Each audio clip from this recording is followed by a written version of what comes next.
tarihi tekerrür etmemek için daha örgütlü bir mücadele ve birliği yaratacağı inancıyla hepsini saygıyla, minnetle anıyorum.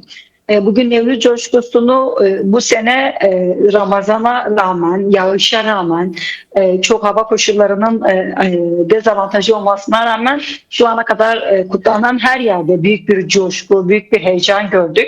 Bunun öncesini 8 Mart'taki kadın kutlamalarında da görebilmiştik Nevruz'un nasıl olacağını ve Nevruz'da Kürt halkı birçok yerde benzer mesajları öne çıkardı. Sloganlarıyla, açtıkları pankartlarla, yapılan açıklamalardaki durumla ve kendilerinin biraz önce verdiğiniz röportajlarda ifade etti. Bence en coşkulu yerlerden birisi de Hasreti'ydi. Çok büyük bir genç katılımının olduğu ve büyük bir coşkunun alana da yansıdığı ve aynı zamanda büyük bir umut ve talebin de yansıdığını biz gördük.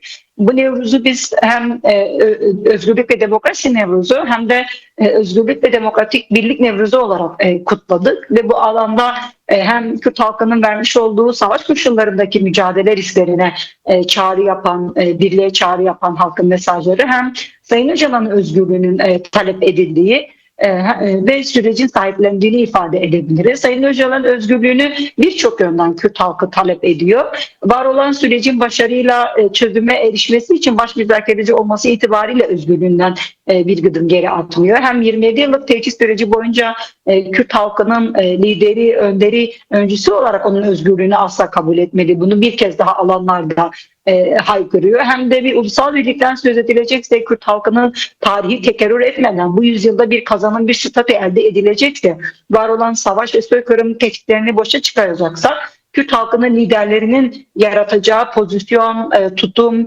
içinde bulundukları koşullar aynı zamanda bu birliğin de bir gündemi ve ana tartışması olacağı itibariyle de Kürt halkının Sayın Hoca'nın özgürlüğü talebiyle haykırdığı alanlar oldu.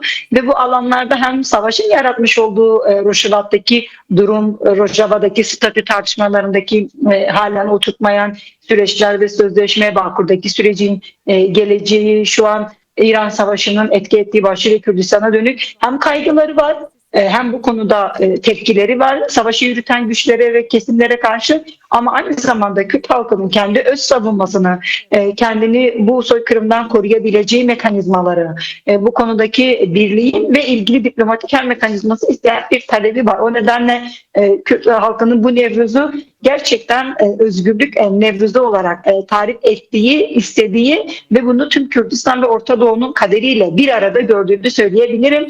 Bu coşku, bu heyecan, bu istek tüm bu koşullara karşı alanlarda hem kitlesel olarak kendini gösterdi hem de alanlardaki coşkuya kendini gösterdi.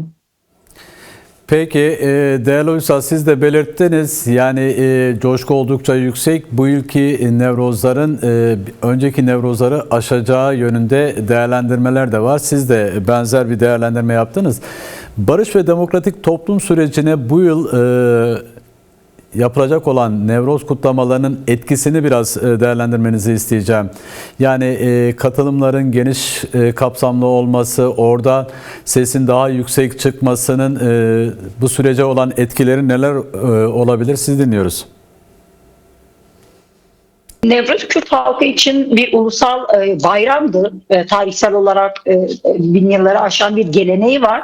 Ama özellikle Kürt özgürlük mücadelesinin başlaması, gelişmesi, kitleselleşmesi, yaratılan 90'lardaki katliam, direniş sembolü olması, orada söylenen bir slogandan açılan renklere kadar çok büyük bedeller verilerek tırnak içerisinde kazanılması aynı zamanda bir kazanım olarak Kürt halkı açısından görüyor. Ve sadece bir ulusal bayram olarak değil, politik mesajlarının, duruşunun, siyasal hem yılın değerlendirmesi hem gelecek yılla ilgili mesajların verildiği artık politik bir arena Nevruz alanı. Ve bu Nevruz alanındaki politik arenanın tabii ki Bakuri Kürdistan'daki en önemli gündemlerinden bir tanesi Sayın Öcalan şahsında özgürlük hem bu süreci atılması gereken kayyumlardan tutalım hapishanedeki siyasi tutsakların durumuna, devletin Kürt halkının diğer parçalardaki yürütülen mücadelelere karşı tutumuna ve tavrına, yürütülen raporun ve raporun gerekleri olarak atılması gereken adımlara, bahsi geçen özel yasanın nasıl bir çerçeveyle çizileceğine, buna ilişkin birçok gündemle halk oraya geliyor. Bu toplantılarda, çalışmalarda birçok alanda görüyoruz. Ama Kürt halkı o alanda, Nevruz alanında şunu çok net görüyor. Biz burada Kürt halkı olarak ana mesajımız bu süreci sahipleniyoruz. Bu sürecin arkasındayız. Sayın Öcalan'ın çözüm gücüne, iradesine inanıyor ve güveniyoruz. Ancak Sayın Öcalan da birçok kere altını çizip uyarısını yaptığı ana mesele olarak bu süreç, talepler, Kürt halkının varlığının korunması, statü kazanması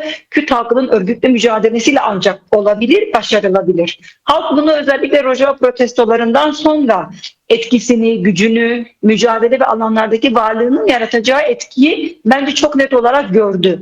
Bu Rojava protestolarında yaratılan tablo ve nihayetinde atılan sözleşmeyle beraber ortaya çıkan Suriye'deki entegrasyon tablosu burası için de Kürt halkın örgütlü mücadelesi ve tutumunun ne kadar etkili olduğunun yakın tarihte aslında bir kez daha halka gösterdi. Ve o Nevruz'da, o alanlarda bu sürecin başarıya ulaşması için bir tutum ve gösterge olacak. Çünkü sadece Kürt halkı meselenin Bakü'ye Kürdistan'da Kürtlerin Türkiye ile yürütmüş olduğu bir süreç olmadığını, bunun tüm bölgeye etki edeceğini, hatta yürüyen süreçte Türkiye'nin Orta Doğu'daki pozisyonuna, savaşın tamamına etki edeceğini bilerekten Türkiye'nin atacağı adımlara, ortaya koyacağı tutumun kendisine bir mesaj vereceğini bilincinde olarak o gün orada, yani bugüne kadar yürütülen her Nevruz'da olduğu gibi politik olarak mesajını verecek. Politik olarak mesajı da bir sürecin gerekliliklerinin yerine getirilmesi, yasal adımların atılması, Sayın Öcalan özgürlüğünün sağlanması,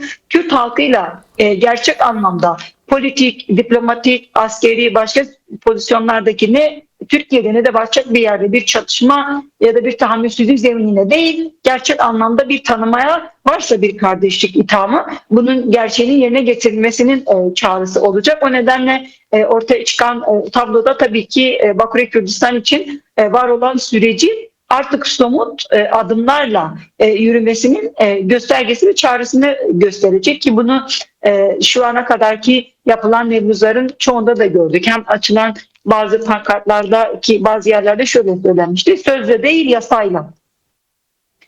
Şimdi, bayramdan sonra değil şimdi gibi pankartlar aslında süreçle ilgili devletin tutum ve tarihsel takvimini de eleştiren pankartlar görebilmiştik. O da halkın gündemini gösteren bir başka göstergeydi.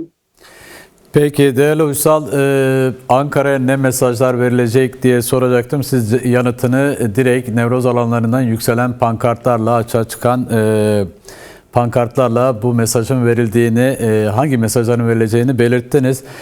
DEM Parti milletvekili olarak son olarak bundan sonra yapılacak olan Nevruz kutlamalarına, mücadele alanlarına daha doğrusu çağrınız varsa onu da almak isteriz. Tabii ki var.